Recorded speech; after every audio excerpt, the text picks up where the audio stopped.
Prime Asia TV देख रहे सारे दर्शकों का एक बार फिर तो निघा स्वागत। मैं नवजीत हाजरा program prime discussion with Jatinder Pannu लैके हर रोज की तरह खबरों से चर्चा करने लिए सीनियर पत्रकार ते उगे विश्लेषक जतिंदर पन्नू जी नाल ने। खबरों का सिलसिला शुरू करते हैं, पहला स्वागत करते हैं। पंनू साहब बहुत बहुत स्वागत जी, शुक्रिया नवजीत जी, सत श्री अकाल। पंनू साहब, ऑपरेशन ब्लू स्टार की अज 38वीं वर्षगांठ है। श्री अकाल तख्त साहब के कार्यकारी जथेदार गुरुओं ने संदेश भी जारी किया है। दो गल्लां अहम है, एक तो कहते एशिया चों निकल के हुण धर्म का प्रचार किया जाए तो हथियारों की ट्रेनिंग दी जाऊगी। सारियां गल्लां नूं किवें देखते हैं? देखो, ऑपरेशन ब्लू स्टार होया सी, मंदभागा सी। हर एक ने उहदे बारे आपो अपने ढंग नाल लिखिया ते लिखण दा सारिआं नूं हक है, जो मर्जी लिखी जांदे। जे उहदे वाद-विवाद विच पईए ते कहानी बहुत दूर तक जांदी है। किहदा की रोल सी, जो कुछ होया उदों उहदे नाल सिख मानसिकता दे उत्ते जख्म ने। हर वारी इस दिन दे उत्ते हरे उदे। इस दिन नूं कुछ लोग बड़े रोस विच हुंदे आ, कुछ जोश विच हुंदे आ, कुछ लोग इहो ਜਿਹੇ मौके ते भी सियासत करदे आ। अकाल तख्त साहब दे जथेदार ने सिखां नूं पहिलां भी सदा दिता सी, हथियारबंद हो। आख्या सी जिहड़े कानूनी हथियार वो रखो। कानूनी हथियार रखण दा सदा देण दी कोई लोड़ हो ते वैसे ही उन्हां दा हक है, जिन्हें रखने रख लवे। उन्हां सदा देता है, सद्दे दे उत्ते वाद विवाद खड़ा हो गया। चलो वो गल एक बार रोगी सी, अज उन्हें इस तो अगे वध के कहता फायरिंग रेंजां भी बनाओ। कह दो, जमहूरीयत है, लोकतंत्र च किसी नूं कोई भी विचार प्रगट करने का हक है, तुसीं कहता वो भी गल खत्म हो गई।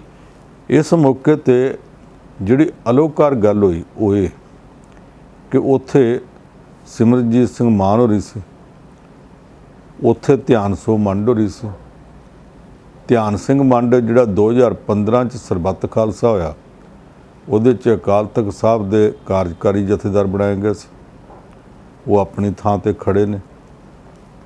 वो जदों भी बोलते आ विरोध की सुर कढ़ते आ। उन्होंने भी अपने ढंग नाल वखरा संदेश जारी करता। अकाल तख्त के जथेदार का संदेश वखरा, दोवां दे अड्डो अड्ड ने। इस मौके ते सिमरनजीत सिंह मान ने जिहड़ी गल कहती, वो ना दमदमी टकसाल वालों नूं पसंद आउणी आ ते ना दूसरियां धिरां नूं आउणी आ। लगदा ये है कि जिस तरह ऑपरेशन ब्लू स्टार तो पहलां भी इत्थों तक कि संत फतेह सिंह ते मास्टर तारा सिंह दे वेले तो सिखां दे लीडर आपो विच लड़दे आए सी। जिहड़ी पहली गैर कांग्रेसी सरकार बनी 1967 च, उहदे विच भी अकाली दल दा मुख मंत्री अकाली दल दे दूसरे लीडर जस्टिस गुरनाम सिंह नूं लक्ष्मण सिंह गिल ने गद्दी तो ला दित्ता सी।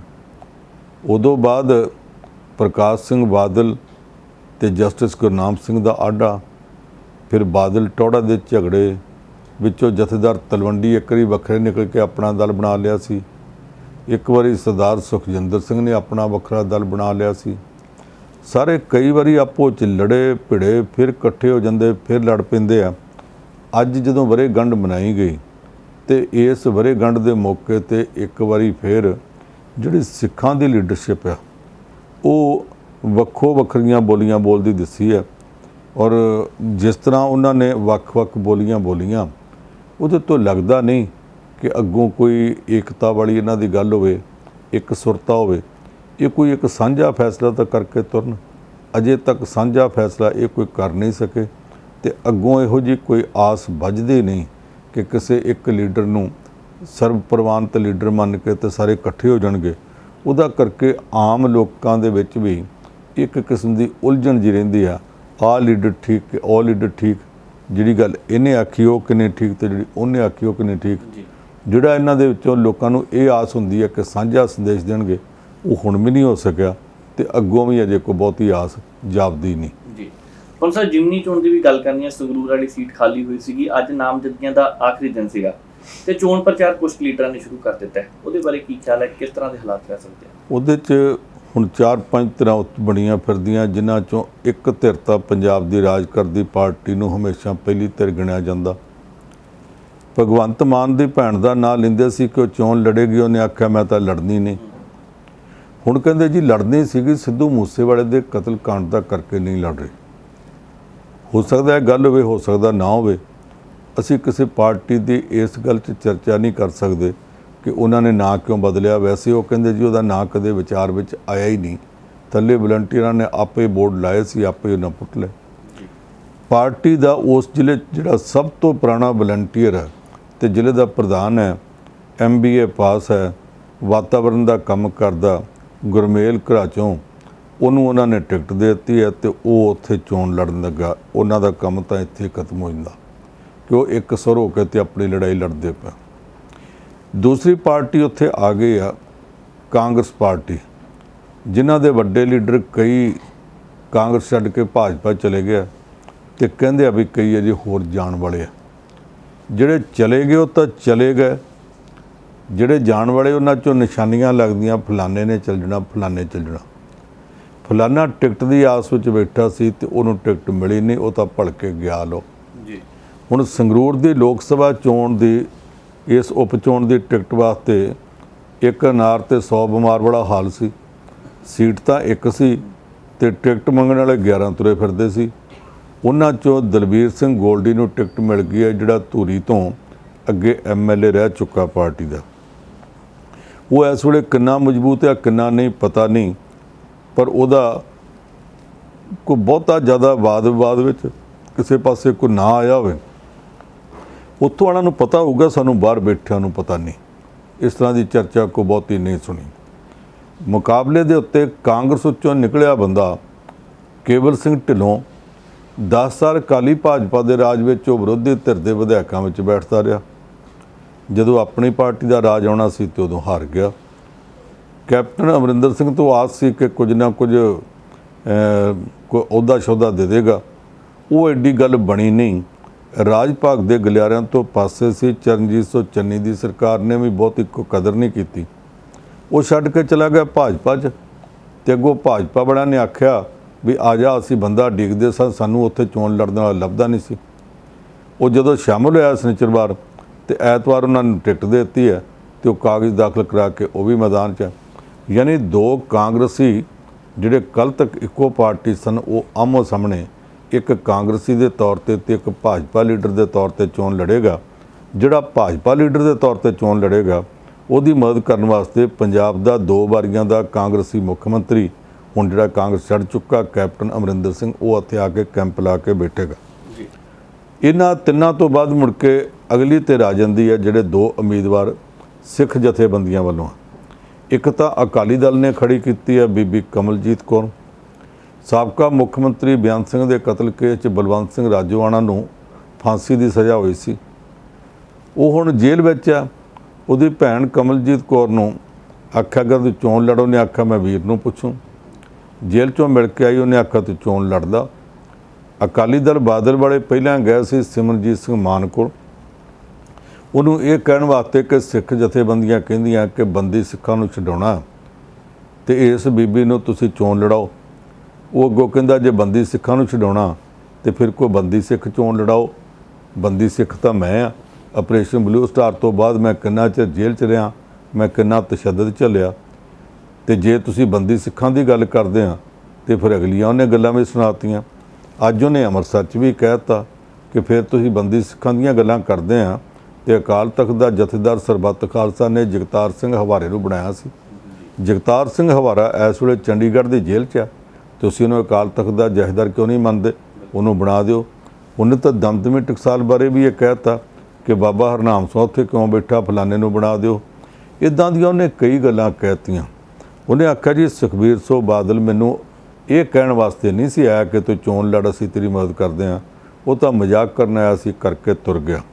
ਜਿਹੜਾ ਸਟੈਂਡ ਲੈ ਲਿਆ ਸਿਮਰਜੀਤ ਸਿੰਘ ਮਾਨ ਨੇ, ਭਾਵੇਂ ਕੁਝ ਸਿੱਖ ਜਥੇਬੰਦੀਆਂ ਕਹਿੰਦੀਆਂ ਕਿ ਅਸੀਂ ਅਜੇ ਵੀ ਉਹਦੇ ਨਾਲ ਜਾ ਕੇ ਗੱਲ ਕਰਨੀ ਆ, ਹੁਣ ਮੈਨੂੰ ਲੱਗਦਾ ਨਹੀਂ ਕਿ ਸਿਮਰਜੀਤ ਸਿੰਘ ਮਾਨ ਇਸ ਸਟੈਂਡ ਤੋਂ ਪਿੱਛੇ ਹਟੇਗਾ। ਇਹ ਲੱਗਦਾ ਕਿ ਉਹ ਤੇ ਬੀਬੀ ਕਮਲਜੀਤ ਕੌਰ ਦੋਵੇਂ ਆਮੋ ਸਾਹਮਣੇ ਸਿੱਖ ਉਮੀਦਵਾਰ ਦੇ ਤੌਰ ਤੇ, ਸਿੱਖ ਤੇ ਦੂਸਰੇ ਵੀ ਨੇ, ਕੇਵਲ ਸਿੰਘ ਢਿੱਲੋਂ ਵੀ ਸਿੱਖ ਹੈ ਜੀ, ਦਲਬੀਰ ਸਿੰਘ ਗੋਲਡੀ ਵੀ ਸਿੱਖ ਹੈ, ਗੁਰਮੇਲ ਸਿੰਘ ਘਰਾਚੋਂ ਵੀ ਸਿੱਖ ਹੈ। ਪਰ ਇਹ ਜਿਹੜੀ ਸਿੱਖ ਮਾਨਸਿਕਤਾ ਜਾਂ ਸਿੱਖ ਜਥੇਬੰਦੀਆਂ, ਉਹਨਾਂ ਦੇ 2 ਧੜਿਆਂ ਦੇ ਵਿੱਚੋਂ ਇੱਕ ਧੜੇ ਵੱਲੋਂ ਸਿਮਰਜੀਤ ਸਿੰਘ ਮਾਨ ਤੇ ਇੱਕ ਧੜਾ ਜਿਹਨੂੰ ਸ਼੍ਰੋਮਣੀ ਗੁਰਦੁਆਰਾ ਪ੍ਰਬੰਧਕ ਕਮੇਟੀ ਤੇ ਸ਼੍ਰੋਮਣੀ ਅਕਾਲੀ ਦਲ ਬਾਦਲ ਵਾਲੇ ਜਿਹੜੇ ਆ, ਵੱਡਾ ਅਕਾਲੀ ਦਲ ਬਾਕੀਆਂ 'ਚੋਂ ਗਿਣਿਆ ਜਾਂਦਾ, ਜਿਹਦੀ ਉਹ ਸਪੋਰਟ ਕਰਦੇ, ਉਹਨਾਂ ਵੱਲੋਂ ਬੀਬੀ ਕਮਲਜੀਤ ਕੌਰ ਚੋਣ ਲੜੇਗੀ। ਇਸ ਚੋਣ ਦੇ ਵਿੱਚ ਜਿਸ ਤਰ੍ਹਾਂ ਦੀ ਕਤਾਰਬੰਦੀ ਹੁੰਦੀ ਪਈ ਆ, ਅਜੇ ਇਹ ਕਹਿਣਾ ਔਖਾ ਕਿ ਊਠ ਕਿਹੜੇ ਪਾਸੇ ਨੂੰ ਕਰਵਟ ਲਊਗਾ। ਜੀ ਇੰਨਾ ਜਾਪਦਾ ਕਿ ਲੜਾਈ ਹੋਵੇਗੀ ਗਹਿ ਗੱਚ। ਸਿਮਰਜੀਤ ਸਿੰਘ ਮਾਨ ਦੇ ਕੋਲ ਕੁਝ ਇਸ ਤਰ੍ਹਾਂ ਦਾ ਰਿਕਾਰਡ ਹੈਗਾ ਕਿ ਉਹ ਕਹਿੰਦਾ ਸਿੱਧੂ ਮੂਸੇਵਾਲਾ ਨੇ ਆਖਿਆ ਸੀ, ਬਾਪੂ ਜੀ ਤੁਸੀਂ ਚੋਣ ਲੜਿਓ, ਮੈਂ ਭਾਵੇਂ ਵਿਧਾਨ ਸਭਾ ਦੀ ਚੋਣ ਪਿਛਲੀ ਵਾਰੀ ਮਾਨਸਾ ਤੋਂ ਉਧਰੋਂ ਕਾਂਗਰਸ ਪਾਰਟੀ ਵੱਲੋਂ ਲੜੀ ਆ, ਤੁਹਾਡੀ ਮਦਦ ਕਰ ਆਊਂਗਾ। ਆ ਹੁਣੇ ਜਦੋਂ ਵਿਧਾਨ ਸਭਾ ਚੋਣਾਂ ਹੋਈਆਂ ਤੇ ਅਮਰਗੜ੍ਹ ਤੋਂ ਖੜੇ ਸੀ ਸਿਮਰਜੀਤ ਸਿੰਘ ਮਾਨ ਹੋਈ, ਇਹਨਾਂ ਦੇ ਕੋਲੋਂ ਇੱਕ ਦਿਨ ਆ ਕੇ ਦੀਪ ਸਿੱਧੂ ਚਲਾ ਗਿਆ, ਮੁੜ ਕੇ ਦੀਪ ਸਿੱਧੂ ਦਾ ਐਕਸੀਡੈਂਟ ਹੋ ਗਿਆ। ਇਹਨਾਂ ਨੇ ਉਸ ਗੱਲ ਨੂੰ ਲੋਕਾਂ ਤੱਕ ਪਹੁੰਚਾਇਆ ਔਰ ਲੋਕਾਂ ਨੇ ਹੁੰਗਾਰਾ ਵੀ ਭਰ ਦਿੱਤਾ ਕਿ ਸਿਮਰਜੀਤ ਸਿੰਘ ਮਾਨ ਜਿਹੜਾ, ਇਹਦੀ ਤਾਂ ਹਮਾਇਤ ਦੀਪ ਸਿੱਧੂ ਵੀ ਕਰਦਾ ਸੀ, ਦੀਪ ਸਿੱਧੂ ਨੂੰ ਵੀ ਬਹੁਤ ਚੁੱਕਿਆ ਗਿਆ। ਹੁਣ ਅੱਜ ਸਿੱਧੂ ਮੂਸੇਵਾਲੇ ਦਾ ਮਸਲਾ ਆ ਗਿਆ, ਉਸ ਮਸਲੇ ਨੂੰ ਵੀ ਸਿਮਰਜੀਤ ਸਿੰਘ ਆਪਣੇ ਪੱਖ ਤੋਂ, ਤੁਸੀਂ ਬਾਕੀ ਗੱਲਾਂ ਛੱਡੋ, ਜਿਸ ਦਿਨ ਉਹਦਾ ਕਤਲ ਹੁੰਦਾ ਤੇ ਅਗਲੇ ਦਿਨ ਸੰਸਕਾਰ ਹੁੰਦਾ, ਅੰਤਮ ਸੰਸਕਾਰ ਵਾਲੇ ਮੌਕੇ ਤੱਕ ਵੀ ਉਹਨਾਂ 2 ਦਿਨਾਂ 'ਚ ਬਾਕੀ ਸਿਰਫ ਅਫਸੋਸ ਕਰਦੇ ਸਨ। ਅਕਾਲੀ ਦਲ ਮਾਨ ਜਿਹੜਾ, ਅਕਾਲੀ ਦਲ ਅੰਮ੍ਰਿਤਸਰ ਹੈ ਜਿਹੜਾ ਸਿਮਰਜੀਤ ਸਿੰਘ ਮਾਨ ਵਾਲਾ, ਉਹ ਲਗਾਤਾਰ ਉੱਥੇ ਵੀ ਮੀਡੀਆ ਕੋਲ ਔਰ ਆਮ ਲੋਕਾਂ ਕੋਲ ਕਹਿ ਰਿਹਾ ਸੀ ਕਿ ਇਹਦਾ ਸਭ ਤੋਂ ਵੱਧ ਘਾਟਾ ਸਾਨੂੰ ਪਿਆ, ਕਿਉਂਕਿ ਸਿੱਧੂ ਮੂਸੇਵਾਲਾ ਨੇ ਆਖਿਆ ਸੀ ਮੈਂ ਸਿਮਰਜੀਤ ਸਿੰਘ ਮਾਨ ਦੀ ਮਦਦ ਕਰਨਾ ਆਊਂਗਾ। ਜੇ ਉਹਨੇ ਆਖਿਆ ਸੀ, ਜੋ ਇਸ ਮੁੱਦੇ ਨੂੰ ਲੈਂਦੇ ਨੇ ਤੇ ਇਸ ਮੁੱਦੇ ਦਾ ਅਸਰ ਵੱਧ ਪਵੇ ਘੱਟ ਪਵੇ ਇਹ ਵੱਖਰੀ ਗੱਲ ਆ, ਪਰ ਕੁਝ ਨਾ ਕੁਝ ਅਸਰ ਤਾਂ ਪਵੇਗਾ। ਇਹਦੇ ਨਾਲ ਕਿੱਥੋਂ ਤੱਕ ਗੱਲ ਜਾਂਦੀ ਅਸੀਂ ਅੱਜ ਦੀ ਘੜੀ ਨਹੀਂ ਕਹਿ ਸਕਦੇ, ਪਰ ਇੰਨਾ ਸਾਫ਼ ਹੈ ਕਿ ਲੜਾਈ ਦੇ ਵਿੱਚ ਇਹਨਾਂ ਚਾਰਾਂ 'ਚੋਂ ਕੋਈ ਧਿਰ ਵੀ ਕਮਜ਼ੋਰ ਨਹੀਂ ਸਮਝਣੀ ਚਾਹੀਦੀ, ਫੈਸਲਾ ਵੋਟਰ ਕਰਨਗੇ। ਅਸਲ ਲੋਕ ਤਾਂ ਇਹ ਵੀ ਕਹਿੰਦੇ ਆ ਕਿ ਕੁਝ ਕੁ ਸਿਆਸੀ ਪਾਰਟੀਆਂ ਤੇ ਸਿਆਸੀ ਰੋਟੀਆਂ ਸੇਕਦੀਆਂ ਨੇ। ਖੈਰ ਆਪਾਂ ਅੱਗੇ ਵਧਦੇ ਹਾਂ। ਜੇਕਰ ਤੁਸੀਂ ਰਾਜਨੀਤੀ ਦੀ ਗੱਲ ਕੀਤੀ ਹੈ ਤੇ ਕਾਂਗਰਸ ਤੇ ਹੁਣ ਅਮਰਿੰਦਰ ਸਿੰਘ ਰਾਜਾ ਵੜਿੰਗ ਦੀ ਗੱਲ ਕਰਨੀ ਹੈ। ਕੇਂਦਰ ਵਾਲੇ ਪਾਸੇ ਹੁਣ ਹਾਈ ਕਮਾਨ ਨੂੰ ਉਹਨਾਂ ਨੇ ਅੱਖਾਂ ਦਿਖਾਈਆਂ। ਕੀ ਗੱਲ ਹੈ ਪੰਨੂ ਸਾਹਿਬ, ਕਾਂਗਰਸ ਵਿੱਚ ਕੁਝ ਵੀ ਸੈੱਟ ਕਿਉਂ ਨਹੀਂ ਹੁੰਦਾ ਪਿਆ? ਬੰਦੇ ਪਿਛਲੇ ਦਿਨ ਇੱਧਰੋਂ ਉੱਧਰ ਚੱਲ ਗਏ ਸੀ, ਹੁਣ ਕਹਿੰਦੇ ਹੋਰ ਵੀ ਜਾਣ ਦੀ ਤਿਆਰੀ ਬੈਠੇ ਆ। ਕਿਤੇ ਅਮਰਿੰਦਰ ਸਿੰਘ ਰਾਜਾ ਵੜਿੰਗ ਵੀ ਉੱਧਰ ਨੂੰ ਛਾਲ ਮਾਰਨ ਦੀ ਤਿਆਰੀ ਹੈ, ਜਾਂ ਕਹਿੰਦੇ 5 ਸਾਲ ਦਾ ਸਮਾਂ, 3 ਸਾਲ ਬਾਅਦ ਮੈਂ ਸੈੱਟ ਕਰਕੇ ਦਊਂ ਸਾਰਾ ਕੁਝ? ਦੇਖੋ, ਅਮਰਿੰਦਰ ਸਿੰਘ ਰਾਜਾ ਵੜਿੰਗ ਨੂੰ ਉਦੋਂ ਪ੍ਰਧਾਨ ਬਣਾਇਆ ਗਿਆ ਪੰਜਾਬ ਦਾ ਜਦੋਂ ਕਾਂਗਰਸ ਪਾਰਟੀ ਬੜੀ ਬੁਰੀ ਤਰ੍ਹਾਂ ਹਾਰ ਗਈ ਜੀ। ਚਰਨਜੀਤ ਸਿੰਘ ਚੰਨੀ ਨੂੰ ਥੋੜ੍ਹੇ ਚਿਰ ਵਾਸਤੇ ਰਾਜ ਮਿਲਿਆ ਸੀ। ਉਹ ਮੁੱਖ ਮੰਤਰੀ ਤੇ ਜਿਹੜਾ ਪਾਰਟੀ ਪ੍ਰਧਾਨ ਨਵਜੋਤ ਸਿੰਘ ਸਿੱਧੂ, ਦੋਵਾਂ ਦੀ ਆਪੋ 'ਚ ਬਣੀ ਨਹੀਂ। ਜਿਹੜੇ 2-3 ਮਹੀਨੇ ਰਾਜ ਕਰਨ ਵਾਸਤੇ ਮਿਲੇ, ਆਪੋ ਵਿੱਚ ਹੀ ਲੜੀ ਗਏ, ਇੱਕ ਦੂਸਰੇ ਦੇ ਖਿਲਾਫ ਬਿਆਨ ਛੱਡੀ ਗਏ। ਨਤੀਜਾ ਇਹ ਨਿਕਲਿਆ ਕਿ ਪਾਰਟੀ ਬੜੀ ਬੁਰੀ ਤਰ੍ਹਾਂ ਹਾਰ ਗਈ। ਉਹਦੇ ਇੰਨੀ ਬੁਰੀ ਤਰ੍ਹਾਂ ਹਾਰਨ ਤੋਂ ਬਾਅਦ ਫਿਰ ਨਵਜੋਤ ਸਿੰਘ ਸਿੱਧੂ ਤੋਂ ਹਾਈ ਕਮਾਂਡ ਨੇ ਅਸਤੀਫਾ ਲੈ ਲਿਆ। ਉਹ ਅਸਤੀਫੇ ਤੋਂ ਬਾਅਦ ਵੀ ਆਸ ਰੱਖਦਾ ਸੀ ਕਿ ਮੈਨੂੰ ਪ੍ਰਧਾਨ ਬਣਾ ਦੇਣਗੇ। ਉਹਨਾਂ ਬਣਾਇਆ ਨਹੀਂ, ਅਮਰਿੰਦਰ ਸਿੰਘ ਰਾਜੇ ਵੜਿੰਗ ਨੂੰ ਬਣਾਤਾ। ਹੁਣ ਰਾਜਾ ਵੜਿੰਗ ਜਿਹੜਾ, ਇਹਨੂੰ ਅਜੇ ਕੰਮ ਕਰਦਿਆਂ ਦਿਨ ਕਿੰਨੇ ਹੋਏ ਆ? ਮਸਾਂ 2 ਮਹੀਨੇ ਨਹੀਂ ਹੋਏ ਤੇ ਹੁਣੇ ਹੀ ਰੌਲਾ ਪੈਣ ਲੱਗ ਪਿਆ, ਆਹ ਕਰ ਦਿਓ, ਉਹ ਕਰ ਦਿਓ। ਆਹ ਜਿਹੜੇ ਲੋਕ ਛੱਡ ਕੇ ਚਲੇ ਗਏ ਆ, ਇਹ ਰਾਜਾ ਵੜਿੰਗ ਦੀ ਕਮਜ਼ੋਰੀ ਹੈ। ਉਹ ਕਹਿੰਦਾ ਜੀ ਇਹ ਤਾਂ ਸਾਰੇ ਹਾਰੇ ਹੋਏ MLA ਗਏ ਆ। ਜਦੋਂ ਤੁਹਾਡਾ ਮੁੱਖ ਮੰਤਰੀ ਚਲਾ ਗਿਆ ਸੀ, ਉਹ ਕਿਹਦੀ ਕਮਜ਼ੋਰੀ ਸੀ? ਔਰ ਉਹਨੇ ਹਾਈ ਕਮਾਂਡ ਨੂੰ ਵੀ ਸਿੱਧੇ ਤੌਰ ਤੇ ਅੱਖਾਂ ਨਹੀਂ ਵਿਖਾਈਆਂ। ਇਹਨਾਂ ਆਖਿਆ ਕਿ ਜਿਹੜੇ ਲੋਕ ਮੇਰੇ ਬਾਰੇ ਗੱਲਾਂ ਕਰਦੇ ਆ ਨਾ, ਜੇ ਅਗਲੇ ਪਾਸਿਓਂ ਮੈਂ ਵੀ ਗੱਲਾਂ ਕਰਨ ਤੇ ਆ ਗਿਆ ਤੇ ਲੋਕ ਫਿਰ ਇਹਨਾਂ ਨੂੰ ਵਟੋ ਵਟ ਪਾ ਦੇਣਗੇ।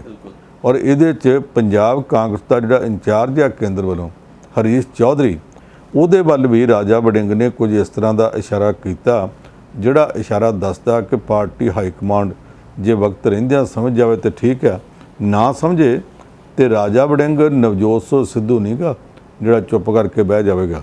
ਰਾਜਾ ਵੜਿੰਗ ਫਿਰ ਰਾਜਾ ਵੜਿੰਗ ਆ। ਇਹ ਆਲ ਇੰਡੀਆ ਦਾ ਯੂਥ ਕਾਂਗਰਸ ਦਾ ਲੀਡਰ ਰਹਿ ਚੁੱਕਾ।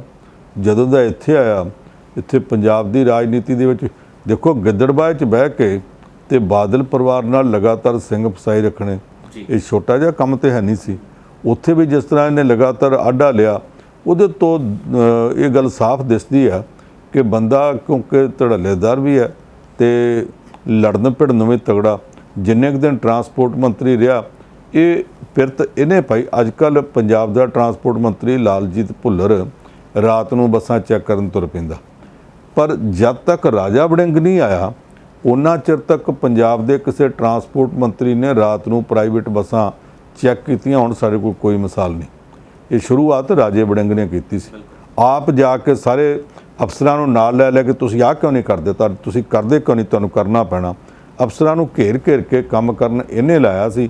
ਹੁਣ ਜੇ ਉਹਨਾਂ ਅਫਸਰਾਂ ਤੋਂ ਕੰਮ ਲਾਲਜੀਤ ਸਿੰਘ ਭੁੱਲਰ ਲੈ ਰਿਹਾ ਤੇ ਉਹਦਾ ਵੀ ਬਹੁਤੇ ਥਾਵਾਂ ਤੇ ਕ੍ਰੈਡਿਟ ਰਾਜਾ ਵੜਿੰਗ ਨੂੰ ਮਿਲ ਰਿਹਾ ਕਿ ਇਹਨੇ ਸ਼ੁਰੂਆਤ ਕਰ ਦਿੱਤੀ। ਨੁਕਸ ਰਾਜਾ ਵੜਿੰਗ ਵਿੱਚ ਵੀ ਹੋਣਗੇ, ਕਿਹਦੇ 'ਚ ਨਹੀਂ ਹੁੰਦੇ।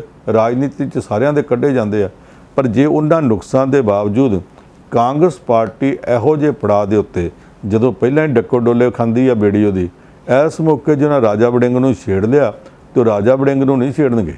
ਅਸਲ ਵਿੱਚ ਆਪਣੀ ਬੇੜੀ ਆਪ ਉਹਨੂੰ ਲੂਣਾ ਦੇ ਲੈਣਗੇ, ਮੁੜ ਕੇ ਬਸ ਸੰਭਾਲਣੀ ਔਖੀ ਹੋ ਜਾਣੀ ਆ। ਪਰ ਸਭ ਇਹ ਤੋਂ ਪਹਿਲਾਂ ਤੁਸੀਂ ਸਿੱਧੂ ਮੂਸੇਵਾਲੇ ਦਾ ਜ਼ਿਕਰ ਕੀਤਾ ਸੀਗਾ। ਕਤਲ ਮਾਮਲੇ ਵਿੱਚ ਹੁਣ 10 ਜਣਿਆਂ ਨੂੰ ਹੋਰ ਪਛਾਣ ਹੋਈ, ਉਹਨਾਂ ਦੀਆਂ ਫੋਟੋ ਵੀ ਜਾਰੀ ਕੀਤੀਆਂ ਗਈਆਂ। ਪੁਲਿਸ ਆਪਣੇ ਤਰੀਕੇ ਨਾਲ ਜਾਂਚ ਕਰ ਰਹੀ ਹੈ। ਗੈਂਗਸਟਰ ਕਦੀ ਦਿੱਲੀ ਤੋਂ ਲਿਆਏ ਜਾ ਰਹੇ, ਕਦੀ ਰਾਜਸਥਾਨ ਦਾ ਨਾਮ ਹੁੰਦਾ, ਕਦੀ ਉੱਤਰ ਪ੍ਰਦੇਸ਼ ਦਾ ਨਾਮ ਹੁੰਦਾ। ਤੁਸੀਂ ਸਾਰੇ ਕੇਸ ਨੂੰ ਹੁਣ ਤੱਕ ਜੋ ਜਾਂਚ ਚੱਲੀ ਹੈ ਕਿਵੇਂ ਦੇਖਦੇ ਹੋ?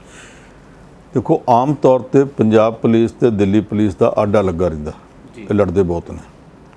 ਦੋਵਾਂ ਥਾਵਾਂ ਤੇ ਅੱਡ-ਅੱਡ ਸਰਕਾਰਾਂ ਨੇ। ਦਿੱਲੀ 'ਚ ਸਰਕਾਰ ਭਾਵੇਂ ਆਮ ਆਦਮੀ ਪਾਰਟੀ ਦੀ ਆ, ਪਰ ਅਸੀਂ ਉਹਨੂੰ ਉਹ ਸਰਕਾਰ ਨਹੀਂ ਗਿਣਦੇ।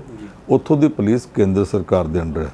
ਇਸ ਕਰਕੇ ਪੰਜਾਬ ਦੀ ਆਮ ਆਦਮੀ ਪਾਰਟੀ ਦੀ ਸਰਕਾਰ ਨਾਲ ਬਣਦੀ ਨਹੀਂ, ਦੋਵਾਂ ਦਾ ਰੇੜਕਾ ਪਿਆ ਰਹਿੰਦਾ। ਪਰ ਸਿੱਧੂ ਮੂਸੇਵਾਲੇ ਦੇ ਕਤਲ ਦਾ ਮਸਲਾ ਇਹੋ ਜਿਹਾ ਆਇਆ ਜਿਹਦੇ ਵਿੱਚ ਦਿੱਲੀ ਦੀ ਪੁਲਿਸ ਤੇ ਪੰਜਾਬ ਦੀ ਪੁਲਿਸ ਮਿਲ ਕੇ ਕੰਮ ਕਰ ਰਹੀ ਹੈ। ਦੋਵਾਂ ਦੇ ਸਾਹਮਣੇ ਸਵਾਲ ਹੈ ਕਿ ਉਹ ਵੀ ਲਾਰੈਂਸ ਬਿਸ਼ਨੋਈ ਗੈਂਗ ਦੇ ਦੁਆਲੇ ਹੋਏ ਨੇ, ਇਹ ਵੀ ਹੋਏ ਨੇ। ਲਾਰੈਂਸ ਬਿਸ਼ਨੋਈ ਗੈਂਗ ਇੱਕ ਪਾਸੇ ਪੰਜਾਬ ਵਿੱਚ ਕਤਲਾਂ ਦੀ ਲੜੀ ਬੰਨੀ ਫਿਰਦਾ, ਦੂਸਰੇ ਪਾਸੇ ਸਲਮਾਨ ਖਾਨ ਤੇ ਕੁਝ ਹੋਰਨਾਂ ਦੇ ਦੁਆਲੇ ਹੋਇਆ ਫਿਰਦਾ। ਦਿੱਲੀ ਦੀ ਪੁਲਿਸ ਨੂੰ ਇਹ ਪਤਾ ਕਿ ਜੇ ਸਲਮਾਨ ਖਾਨ ਨੂੰ ਕਿਸੇ ਕਿਸਮ ਦੀ ਕੋਈ ਸ਼ਰਾਰਤ ਉਹਦੇ ਖਿਲਾਫ ਹੋ ਜਾਂਦੀ ਹੈ ਤੇ ਭਾਰਤ ਵਿੱਚ ਕਿੰਨਾ ਰੌਲਾ ਪੈਣਾ, ਉਹਦੇ ਪ੍ਰਸ਼ੰਸਕਾਂ ਦਾ ਕਿੰਨਾ ਵੱਡਾ ਘੇਰਾ। ਉਹੋ ਹੀ ਬੰਦਾ ਤੇ ਉਹਦਾ ਗਰੁੱਪ ਇੱਧਰ ਪੰਜਾਬ 'ਚ ਵਾਰਦਾਤ ਕਰ ਚੁੱਕਾ, ਪੰਜਾਬ ਪੁਲਿਸ ਵੀ ਲੱਭਦੀ ਪਈ ਹੈ।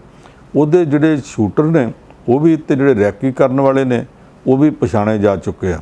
ਅੱਜ ਹੁਣ ਪਤਾ ਲੱਗ ਗਿਆ ਕਿ ਜਦੋਂ ਸਿੱਧੂ ਮੂਸੇਵਾਲਾ ਘਰੋਂ ਨਿਕਲਿਆ ਤੇ ਦੋ ਮੁੰਡੇ ਜਿਹੜੇ ਬੜੀ ਦੇਰ ਦੇ ਉੱਥੇ ਖਲੋਤੇ ਸੀ, ਐਵੇਂ ਫੈਨ ਬਣ ਕੇ ਅਸੀਂ ਜੀ ਉਹਨਾਂ ਨਾਲ ਫੋਟੋ ਖਿਚਾਉਣੀ ਹੈ, ਉਹਨਾਂ ਜਾਣ ਲੱਗੇ ਨੂੰ ਗੱਡੀ 'ਚ ਬੈਠੇ ਨੂੰ ਉਤਾਰ ਕੇ ਤੇ ਉਹਦੇ ਨਾਲ ਫੋਟੋ ਖਿਚਵਾਈ ਹੈ। ਜਦੋਂ ਤੁਰ ਗਿਆ ਤੇ ਉਹਨਾਂ ਨੇ ਫੋਨ ਤੇ ਕਾਤਲਾਂ ਨੂੰ ਇਹ ਆਖਿਆ ਕਿ ਤੁਰ ਪਿਆ ਜੇ ਤੇ ਇਸ ਪਾਸੇ ਨੂੰ ਗਿਆ ਤੇ ਉਹ ਵਾਰਦਾਤ ਹੋ ਗਈ ਹੈ। ਉਦੋਂ ਦਾ ਪਤਾ ਨਹੀਂ ਸੀ ਲੱਗਾ, ਪਰ ਹੌਲੀ ਹੌਲੀ ਜਿਹੜੇ ਉੱਥੋਂ ਦੇ ਮੋਬਾਈਲ ਫੋਨ ਦੇ ਟਾਵਰ ਨੇ ਉਹਨਾਂ ਤੋਂ ਪੁਣਛਾਣ ਕਰਦਿਆਂ ਉਹਨਾਂ ਮੁੰਡਿਆਂ ਬਾਰੇ ਪਤਾ ਲੱਗ ਗਿਆ। ਪੁਲਿਸ ਉੱਧਰ ਵੀ ਤੁਰ ਪਈ ਹੈ। ਅਜੇ ਤੱਕ ਜਿਹੜੇ 10 ਜਣੇ ਆਇਡੈਂਟੀਫਾਈ ਕੀਤੇ ਗਏ ਜਿਨ੍ਹਾਂ ਦੀ ਪਛਾਣ ਹੋਈ ਹੈ, ਉਹਨਾਂ 10 ਦੇ ਵਿੱਚੋਂ 3 ਜਣੇ ਪੰਜਾਬ ਦੇ ਆ, ਇੱਕ ਬਠਿੰਡੇ ਦਾ ਤੇ 2 ਤਰਨਤਾਰਨ ਜ਼ਿਲ੍ਹੇ ਦੇ। ਤਰਨਤਾਰਨ ਜ਼ਿਲ੍ਹੇ ਵਾਲਿਆਂ ਦੋਵਾਂ ਦੇ ਘਰਾਂ ਦੇ ਵਿੱਚ ਵੀ ਛਾਪੇ ਪਏ ਤੇ ਬਠਿੰਡੇ ਵਾਲਾ ਵੀ ਚੁੱਕਿਆ ਜਾ ਚੁੱਕਾ। ਇਹਨਾਂ ਦੀ ਪੁਣਛਾਣ ਤੋਂ ਬਾਅਦ ਗੱਲ ਅੱਗੇ ਤੁਰਨੀ ਹੈ। ਹੁਣ ਜਿਹੜੇ ਹਰਿਆਣੇ ਵਾਲੇ ਆ ਉਹਨਾਂ 'ਚੋਂ 2-3 ਦਾ ਪਤਾ ਲੱਗਾ ਕਿ ਉਹ ਸ਼ਾਇਦ ਨੇਪਾਲ ਦਾ ਬਾਰਡਰ ਟੱਪ ਗਏ। ਜੇ ਨੇਪਾਲ ਦਾ ਬਾਰਡਰ ਟੱਪ ਗਿਆ ਤਾਂ ਉਹ ਵਿਦੇਸ਼ ਵੀ ਦੌੜ ਸਕਦੇ ਆ।